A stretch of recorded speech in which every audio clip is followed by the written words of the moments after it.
there's nothing like making a little bread to show how measure-free cooking works. So here we go today. I've got some yeast.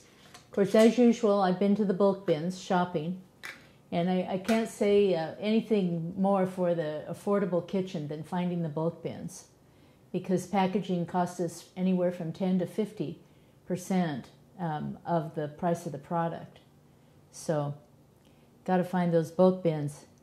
How to know how much yeast to put in? Oh gosh.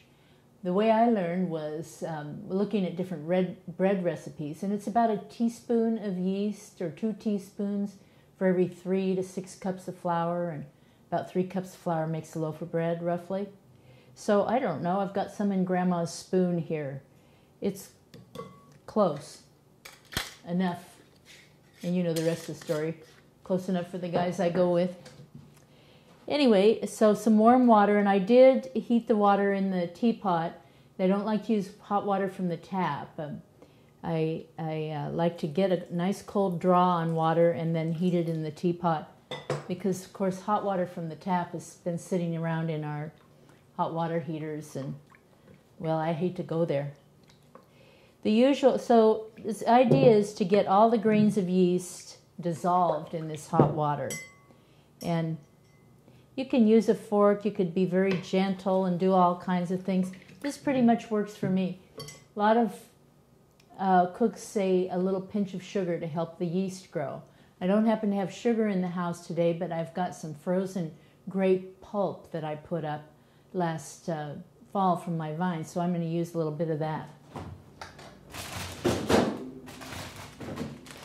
As usual, my frozen stuff in my Ziploc bags saves me so much money and brings so much joy in the kitchen. And this is really good food. It was grown right outside our back door without chemicals, and on and on and on. So just a few shavings of that and into the pot. So that of course will cool the water down, but the yeast had already started to soften, and so it'll be okay. The only problem I've ever run into making bread is my first try actually as a young married woman, and I made the water way too hot. It was actually boiling, and the loaf never rose, of course, because the hot water killed the yeast. So that's the main concern, is you want it baby bottle warm to the wrist, and then also you want to make sure your yeast has dissolved. After that, you're good. So we need more liquid, and that's a bunch of water. That's probably enough, and some salt. You know, on the salt, once again, it's a tasting our way through. What I like to do with the bread dough is taste it. Once I get this mixed up, we'll have a taste and see if it's got enough salt. Because for me, nothing spoils bread more than if it's not salted nicely. And I'm not the only one. Rick Bayless, who is the Mexican food guru, has some restaurants here in the States.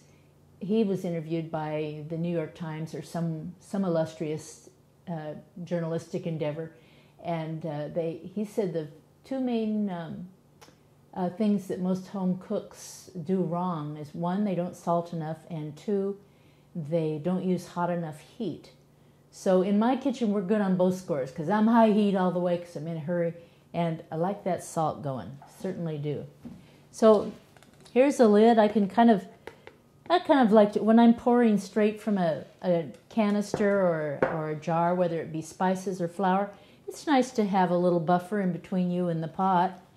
And so even though I know I'm going to use way more flour than this. This is whole wheat bread flour from the bulk bins, once again. I could easily, if there's a gluten situation in your home, you know, you could go with one of the other flours.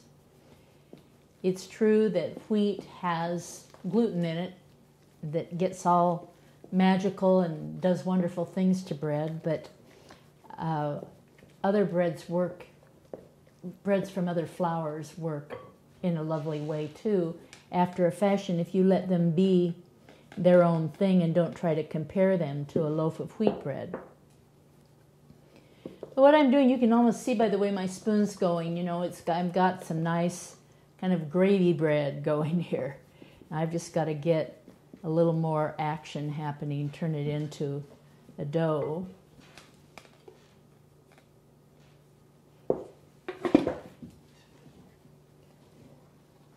Starting to come together. Yeah, see, it's starting to pull together nicely. I like to put a little oil in my bread. It softens the dough, makes it a little more tender. Of course, you can make bread without oil. Just flour, salt, and yeast and water will work just fine.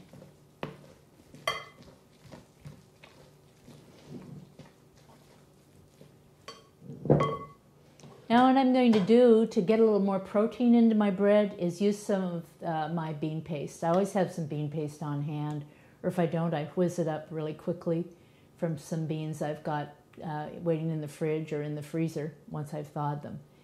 Just need, like in my case, I use a 500-watt blender, which I can get at an average grocery store.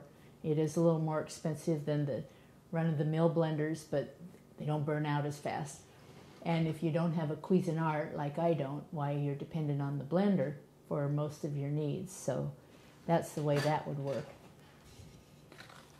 So I don't know if beans in bread, in fact, I think this bread will take them all. Does beans in bread sound weird to you? Well, my thinking was, brings a little extra protein. I'm always looking for ways to get beans into my diet. They're very affordable protein, as the people around the world have known for centuries. And I don't particularly like a big bowl of beans.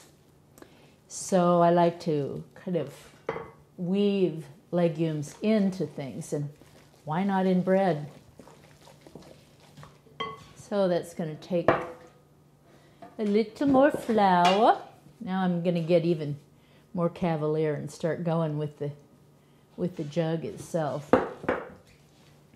Because, you know, I've eased into this, just like anybody will in their own kitchen. First, it's sort of intimidating, gee, you know, and you use the lid. And after you start to work a little bit, while you're becoming kind of familiar and gaining some confidence. And that's really what the everyday kitchen is about. And yes, I know you can't be making bread just every day.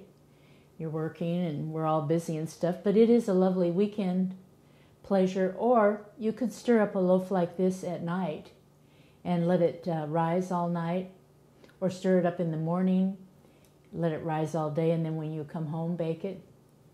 So there is the whole rising thing of where you're supposed to rise it, let it rise a couple hours and let it come down. But you know, anything will do. It really, really will.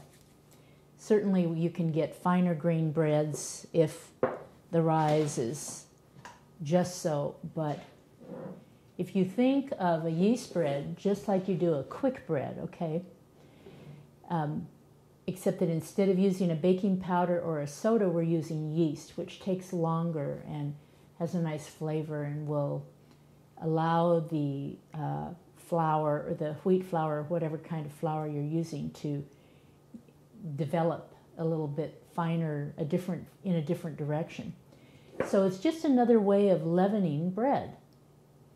And yes, there's all the kneading and all this rising and punching down and so on and so forth, but it doesn't have to be that way. Those of you that follow Mark Bittman will know that, see, I just dipped in here. I'm going to get this bread out, but I didn't want to get it yicky on my hands. So choice is either oil your hands or flour them. So I just floured mine. See, out it comes. Now we're going to get in here and clean the bowl up.